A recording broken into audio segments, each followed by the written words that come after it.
Carmen, an opera by George Bizet. Its music has been featured in all sorts of media.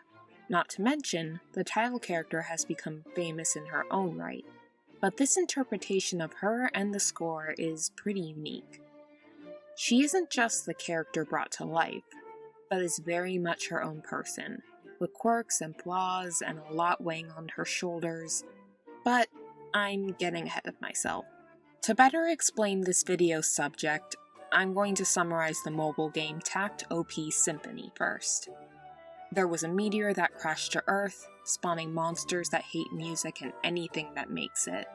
They almost destroyed humanity until music arts were created.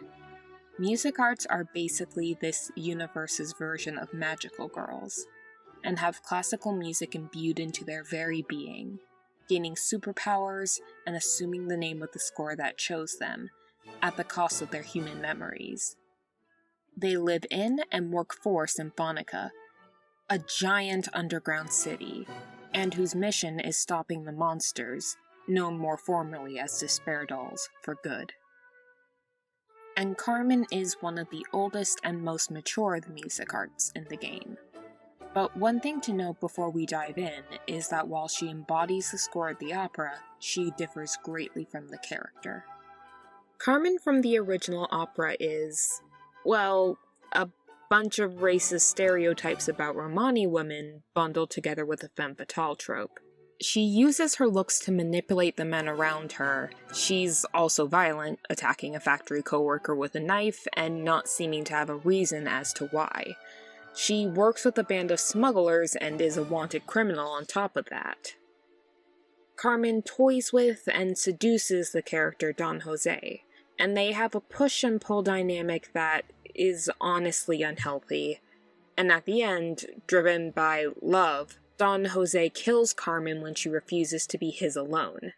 So, yeah, it hasn't exactly aged well, and the interpretation of Romani women is, again, very problematic.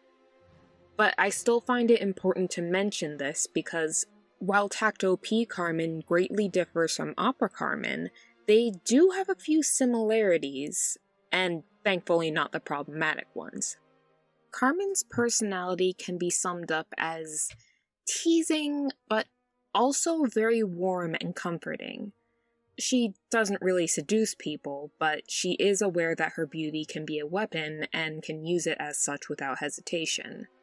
She's very level-headed, actually. She rarely picks fights and often is the one to settle them. As such, she's seen as a dependable figure to the others. She's incredibly fond of and protective of children, and tends to stay away from men unless they interact with her first. Out of the admittedly few men we've seen her interact with, she only really seems interested in Takt, our protagonist. But it doesn't feel romantic, more like two co-workers hanging out. Any flirtation on her part is played as an accident or a joke, and the game really doesn't try to encourage any romantic tension between them. When getting to know music arts, aside from limited time events that focus on new characters, you're often left with three options. The main story, which mostly showcases Carmen aside the other main character music arts, Destiny, Walküre, Jupiter, and Twinkle Star. There are also invitations, which lets you play a side story with the music art of your choice, and Tea Time, for a private moment where you can ask a music art a question to learn more about them. And while I haven't been able to access everything that's available for Carmen, I've still been able to get a very strong impression of her. Carmen in the main story is her at her best. She has an easygoing personality and seems to get along well with her peers, occasionally teasing them, but clearly having everybody's well-being at heart. Especially given how most of her fellow music arts are 18 or younger. Carmen herself is 20. And she dotes on Twinkle Star especially, as she's the youngest at 8. Yes, 8. She tends to act like a big sister without really trying, and is definitely someone you'd want to go to for advice or for a shoulder to lean on.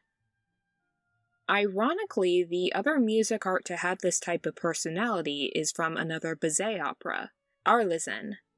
However, the two differ in that while Arlesin actively goes out of her way to be seen as a sister figure to everyone, Carmen is more natural about it.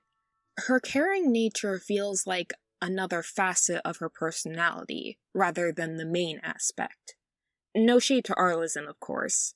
In fact, I hope she also gets expanded on. I honestly just found it a funny similarity between the two. But Carmen's maturity also allows her to openly question her situation. And get ready, because I'm about to delve a bit into the world of this game, specifically Symphonica. See, Symphonica isn't destroying Despair Dolls to protect the people on the surface. Their primary mission is to protect people asleep in holding pods deep underground. Artists and inventors and people who were probably wealthy and influential enough to buy a pod, who are waiting for the day where all Despair Dolls are eliminated so that they can reclaim what's left of the Earth. All the while, the borderline homeless refugees are waiting hopelessly for a chance to enter Symphonica and be truly safe. There's a waitlist described as something you could wait your entire life to try and get into. People have, from what we're told. But for the most part, they're left to fend for themselves, and Symphonica certainly isn't encouraging their troops to lend any aid. There's this mentality of, we can't save everyone, that Symphonica uses to justify not paying much mind to the refugee camps. And I would argue that just because you can't, doesn't mean you shouldn't try. I can understand if Symphonica is stretched thin between having to care for their soldiers and researchers, but also the people who actually make it into the city while trying to find a way to squeeze in more. But I kind of have a hard time trusting their word, especially when it comes to the music arts. You remember what I said about the memory loss thing? Well, it's a lot more concerning than that. There seem to be no records that music arts can access to find out who they were. Not once is it brought up, and the transformation is treated as a blank slate. And music arts are supposed to focus on their new life instead of their old one. Which makes me think that music arts are low-key discouraged from a pursuit to regain their memories. Because why wouldn't you want them to know? Unless you were hiding something. The memory loss is brought up a few times in the story so far, thank God, and Carmen's responses are very sharp. Carmen initially points out that because of said memory loss, there's really no telling if any of them willingly made the decision to become music arts. Since they wake up as a blank slate, they can be told whatever and won't be able to know if it's a lie or not. It's striking because the other girls are less willing to consider this idea, either feeling that there's nothing that can be done about it now, or being unwilling to even think about the possibility. They even get annoyed later on in the story when Takt, our protagonist, is upset as a character got transformed into a music art and thus lost all memory of herself. And I shared his mindset. I felt like I lost a great character and got stuck with a cardboard cutout instead.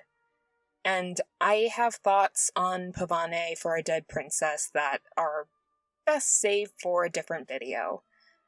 The other girls get increasingly annoyed when Takt tries to reach out to the character and who she was.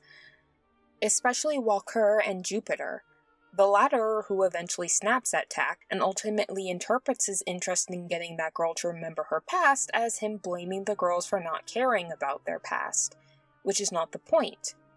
I think they should be aware of their past so that they have a better understanding of who they are and what they chose to fight for. Jupiter even stated that she wondered who she was, but instead she chose to fight and not think about it because it made her anxious. But fighting isn't going to fix the deep desire to know who you used to be, especially if you were promised something by Symphonica in exchange for becoming a music art and they don't follow through. Especially since the memories of a music art's human life only return to them upon their death. And tying this back to Carmen, she's the only one who allows Takt to be upset and points out that this is the first time he's witnessed something that's honestly pretty traumatic. But she's the only one. For the others, he's yelled at, told that it's just the way it is and not to be angry about it. And it feels like this is the mentality that Symphonica wants. Look forward. Don't think about the past. And not thinking about that is something that I heavily question. Honestly, I wouldn't be surprised if some of the girls who became music arts were forced into it, or even tricked into it. And as such, knowledge of a music art's past is suppressed to prevent any disobedience and possible rebellion that would likely happen as a result. But memory loss aside, music arts have disobeyed orders. They're capable of it. And when the question of what it would take for her to disregard an order is brought up, Carmen freely states that she would disobey an order if it were for love, and mentions that the rogue music art must love and want to protect something strong enough to disobey Symphonica. A very astute observation. She also is one to mention the abuse of power that can occur within Symphonica. See, there's something called a contract that music arts can forge with a conductor. Conductors are people who are in charge of directing music arts during battle, and if a music art and a conductor share a strong enough bond, they can make a contract which basically entrusts the conductor with the score of a music art, and make her more powerful as a result. When Twinklestar wants to make a contract with Takt shortly after meeting him, Carmen stops her. She tells Twinklestar a story of a music art that made a contract quickly, only for their conductor to abuse them afterwards. And they couldn't leave since they were bound to them. Which is a very terrifying thing and makes me wonder if music arts have a way of getting Symphonica to intervene in these situations. Contracts will last until one of the two dies, and apparently both parties can agree to break the contract, but what if one of them doesn't want to? What preventative measures are set up for this situation? Can they forcibly break a contract? Because I would hope that they do everything in their power to ensure the physical and mental well-being of their super soldiers. But I'm getting off topic. To put it short, Carmen is always the one to think about things from a more objective point of view, and ask the questions that others aren't. Especially about Symphonica, and I know I delved into it a lot, but trust me, when we get into the other segments, it will make more sense that I talked about all that. Tea time can be frustrating. We only get to ask one question each time, and we have to make a drink in order to do so, and it has to be the right drink on top of it, and you also have to unlock more conversation topics by interacting with the overworld. So I don't have all her questions unlocked because of it. But I will briefly discuss the few things that I was able to ask her. We can ask music arts about their thoughts on a variety of things, be it Symphonica, music, fighting, etc. And the answers you get vary from short but insightful, to kind of funny, to useless. The most recent things I asked Carmen on were her weaknesses, which she flat out refused to tell me, in her own teasing way of course, people she doesn't get along with, and fighting, both of which had more meat to them. When it comes to fighting, she feels it's more fulfilling to be able to protect others, instead of just being protected herself, which further shows her caring nature. And this makes the last thing I asked her all the more interesting. She admits to having a few people she doesn't deal well with. She doesn't name names, but is way more focused on the people that worry her, Destiny and Walker being the ones that she specifically names. Which is surprising, since I thought she'd say Twinklestar, but I can understand why she went with them instead. Those two obey Symphonica's orders without question. Destiny because she considers it, well, her destiny to, and Walker to bring the war against the Despair Dolls to an end. Given how receptive she is, I don't blame her for worrying about them. Their blind obedience could lead to trouble, especially if they trust and follow the wrong person because of it. Lastly, I want to mention something that happened when I initially started a conversation. Often they have a standard, quick, "oh, thanks for inviting me" style intro, but once Carmen seemed really rattled.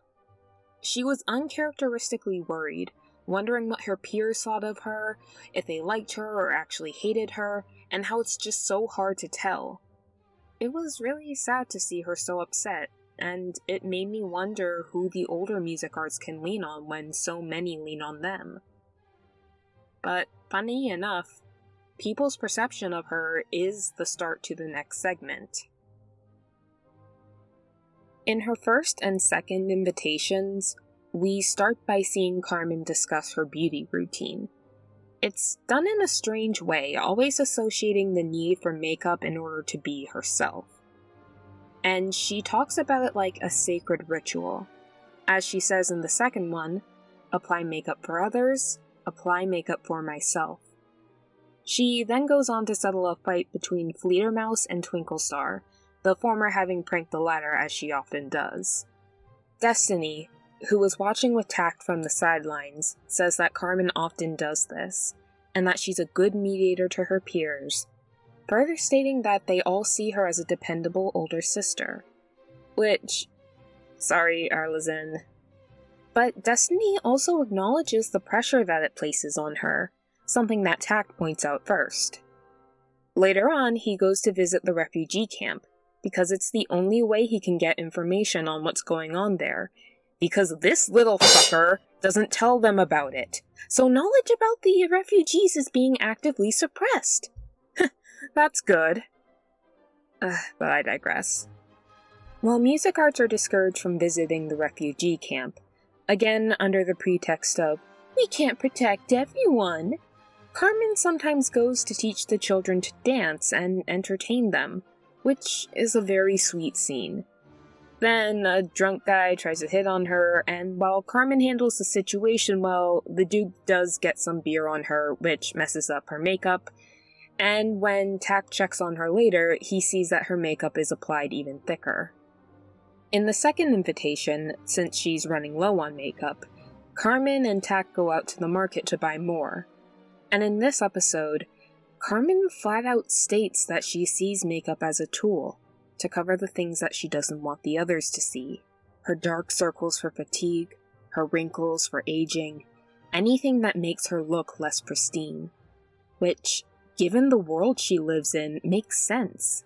She's a soldier among teen and child soldiers who look up to her and see her as someone they can rely on.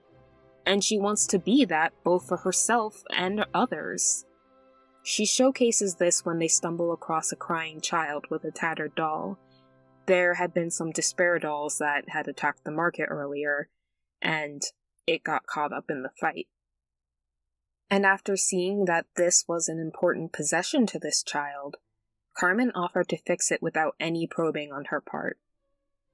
And in episode 3, we can talk to her while cleaning the doll, and when Takt admits to being surprised by her choice of teaching dancing and mending old toys, she points out how doing so will offer some stress relief, so that it's easier to lead the refugees in the future.